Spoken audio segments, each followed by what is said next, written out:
Hi friends, welcome to தேவி வீடு. இது வந்து சண்டே எடுத்த ஒரு விளாக் தான் ஃப்ரெண்ட்ஸ். அன்றைக்கி காலையில் நான் மட்டும் இருந்தேன் வீட்டில். உளுத்தங்கஞ்சி குடிச்சிட்டேன் ஃப்ரெண்ட்ஸ். அவர் வந்து நாங்கள் பாண்டியில் இருக்கிறோம், ஒரு 1/2 கிலோமீட்டர் தூரத்தில் தான் எங்கள் வீடு இருக்குது ஃப்ரெண்ட்ஸ். அங்கே போயிட்டு வீட்டில் இருந்த கற்பூரவள்ளி, மணி பிளான்ட்டு, எங்கள் வீட்லேயே பறித்த ஒரு செம்ம டேஸ்டான ஒரு பலாப்பழம் ஃப்ரெண்ட்ஸ், அது கொண்டுட்டு வந்திருந்தாங்க. அப்புறம் மருதாணி எடுத்துகிட்டு வந்திருந்தார் ஃப்ரெண்ட்ஸ். பலாப்பழம் வந்து செம்ம டேஸ்ட். அதனால தான் வந்து பாதி பழம் அங்கே வீட்டில் கொடுத்துட்டாரு, பாதி பழம் வந்து நாங்கள் சாப்பிட எடுத்துகிட்டு வந்துட்டோம். அது வந்து பிரித்து வந்து தட்டில் கூட வைக்கல, எடுத்து வந்தோடனே கடகடன்னு அப்படியே பிரித்து அப்படியே கொஞ்சம் பாதி சாப்பிட்டோம் ஃப்ரெண்ட்ஸ். அது கடலோரத்தில் இருக்கிறதுனால அங்கே வந்து பொடி மீன் நிறைய விற்றாங்க. இவ்வளோ மீனும் வெறும் 200 தான் ஃப்ரெண்ட்ஸ். காரப்பொடி, வெங்கண்ணி எல்லாமே வந்து கலந்த பொடி மீன் ஃப்ரெண்ட்ஸ். அதை வந்து உப்பெல்லாம் போட்டு நல்லா வாஷ் பண்ணி நான் வந்து எடுத்து வச்சுக்கிட்டேன். எங்கள் ஊர் சைடு மீன் சும்மா கூட்டி வச்சாலும் செம்ம டேஸ்ட்டாக இருக்கும் ஃப்ரெண்ட்ஸ். அதுக்கடுத்து மாமா வந்து அன்றைக்கி நைட்டு வந்து கடலோரம் போய் கரண்டண்டு பிடிச்சிட்டு வந்தாங்க. கரண்டுன்னா கரையிலே மையும், அது வந்து உள்ளே போய் வலைக்குள்ளே போயிடும். அதை வந்து மண்வெட்டியால் நோண்டி அதை பிடிச்சிட்டு வந்திருந்தாங்க. அந்த மீன் வந்து எல்லாமே செம்ம டேஸ்ட்டாக இருக்கும். அதுக்கடுத்து வந்து சாதமும் நான் ரெடி பண்ணி வச்சுட்டேன் ஃப்ரெண்ட்ஸ். அதுக்கடுத்து குழம்புக்கு தேவையான வெங்காயம், தக்காளி, கருவேப்பிலை, பூண்டு, நண்டு கிரேவி தான் அன்றைக்கி வைக்கலான்னு இருந்தேன் கொஞ்சம். அதனால் வந்து இஞ்சி பூண்டு பேஸ்ட்டும் நான் ரெடி பண்ணி வச்சுக்கிட்டேன் ஃப்ரெண்ட்ஸ்.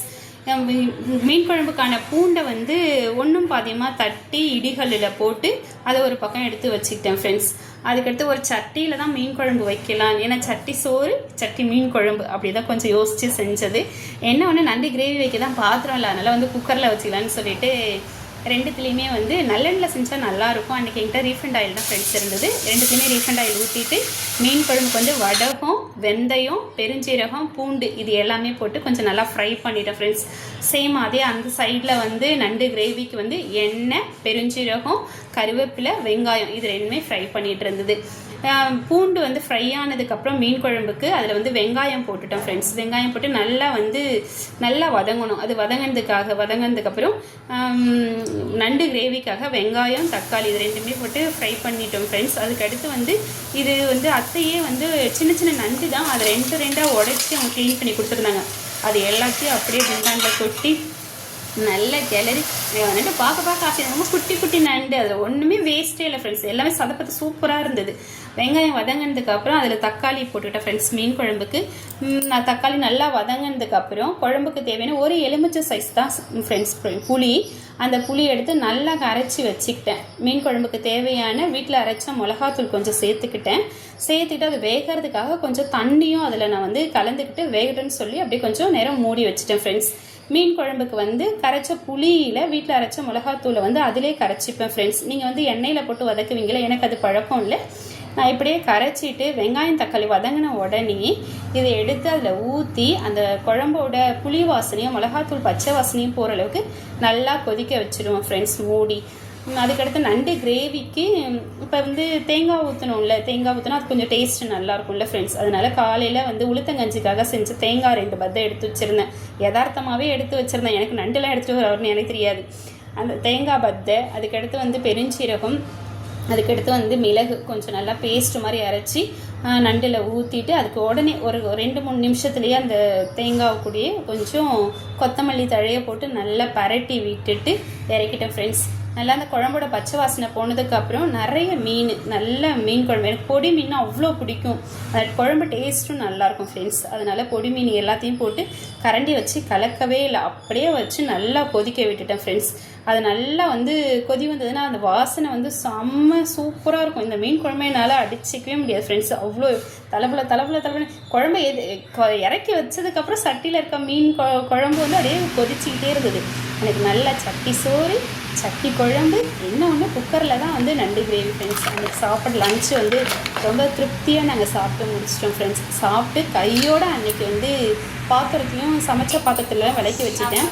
மீதி ஈவினிங் கொஞ்சம் நேரம் ரெஸ்ட் எடுத்துகிட்டு ஈவினிங்காக போல் கொஞ்சம் ஃப்ரெஷ்ஷப் ஆகிட்டு நாங்கள் ஈவினிங் வந்து உளுத்தங்கஞ்சி காலையில் செஞ்சது வந்து அவர் குடிக்கவே இல்லை. அதனால் ஹீட் பண்ணி அவரும் நானும் சேர்ந்து குடிச்சிட்டு இருக்கிற கொஞ்சம் பாத்திரம் தான் இருந்தது அப்படியே கையோடு வாஷ் பண்ணி வச்சுட்டு ஃப்ரெஷ்ஷாகிட்டு அன்றைக்கி விளக்கும் ஏற்றிட்டேன். விளக்கேற்றி முடிச்சா சரி என்ன பண்ணலாம், எங்கள் ஊரில் வந்து சண்டே மார்க்கெட் ரொம்ப ஸ்பெஷல். அன்றைக்கி கூட்டம் எல்லாம் அவ்வளோ ஜெயின்னு இருக்கும் ஒவ்வொரு வாரமும். சரி வாங்க சண்டே மார்க்கெட் போகலான்னு சொல்லிட்டு நாங்கள் 2 பேர் சண்டே மார்க்கெட் போயிட்டோம் ஃப்ரெண்ட்ஸ். போயிட்டு அங்கே கண்ணுக்கு பட்டவுடனே நம்ம செடி தான், ஏன்னா ஆல்ரெடி வந்து கற்பூரவள்ளியும் மணி பிளான்ட்டும் வீட்டிலேருந்து கொண்டுட்டு வந்துட்டோம். சரி ஏதாவது வந்து விலை கம்மியாக ஏதாவது செடி இருக்கான்னு பார்த்தா எங்கள் வீட்டில் என்ன சொன்னார், லெமன் கிராஸ் வாங்கிக்கோ 30 ரூபா, இட்லி கொத்து வாங்கிக்கோ அப்படின்னு சொன்னார். சரி 2 செடியை மட்டும் வாங்கிட்டு வந்து வீட்டில் இருந்த மண் கொஞ்சம் வாங்கிட்டு வந்துட்டோம். வீட்டில் இருந்த ஒரு அந்த தொட்டியில் எல்லாத்தையும் வந்து செட் பண்ணிட்டோம் ஃப்ரெண்ட்ஸ். 2 பேருமே வந்து மண். இது ஒரு நல்ல டைம் எங்களுக்கு. நாங்கள் 2 பேரும் சேர்ந்து செய்கிற ஒரு சின்ன சின்ன விஷயமும் கலந்து பண்ணுவார் அவர். அது ஒரு நல்ல தருணம். அது நாங்கள் 2 பேரும் நல்லா பேசிக்கிட்டு ரொம்ப ஜாலியாக அது வந்து ரெடி பண்ணி வச்சிட்டோம். அது பார்க்குறது நான் செடியெல்லாம் வச்சதே கிடையாது. ஃபஸ்ட் டைம் வந்து நான் ட்ரை பண்ணுறேன். அது பார்க்குறதுக்கே உண்மையாக சொல்கிறேன். நான் இன்றைக்கி மறாவது நாள் தூங்கி எழுந்தோடனே என் ஞாபகம் வந்து செடியில் தான் வந்தது. அந்த செடி எப்படி இருக்குதுன்னு சொல்லிட்டு அதெல்லாம் எழுந்து நான் பார்த்தேன் ஃப்ரெண்ட்ஸ். அதுக்கடுத்து வந்து என்ன பண்ணேன், கற்பூரவள்ளி வந்து வீட்டில் இருந்து கட்டினதில் கற்பூரவள்ளியை வந்து ஒரு செடி ஒரு பாட்டில் போட்டு 3 செடியை நாங்கள் ரெடி பண்ணி வச்சுட்டோம். அது பார்க்குறதுக்கு ரொம்ப க்ரீனிஷாக அழகாக இருந்தது ஃப்ரெண்ட்ஸ். மணி பிளான்ட் வந்து சரி தண்ணியில் போட்டு வைக்கலாம், அது இன்னொரு நாள் வந்து பாத்திரம் இல்லை, சரி இன்னொரு நாள் கிளாஸ் வாங்கி வந்து நம்ம வச்சுக்கலான்னு சொல்லிட்டு அதை அப்படியே எடுத்து வச்சுட்டோம் ஃப்ரெண்ட்ஸ். இதுதான் வந்து நாங்கள் அன்றைக்கி செஞ்ச வேலை. நீங்கள் இது மாதிரி எக்ஸ்பீரியன்ஸ் பண்ணியிருக்கீங்களா? 2 பேரும் வீட்டில் வேலை செஞ்சுருக்கீங்களா? அதனுடைய எக்ஸ்பீரியன்ஸ் வந்து எங்கிட்ட ஷேர் பண்ணுங்கள் ஃப்ரெண்ட்ஸ். இதுதான் நாங்கள் ஃபைனலாக ரெடி பண்ண செடி. எப்படி இருக்குன்னு கமெண்ட் பண்ணுங்கள். தேங்க்யூ.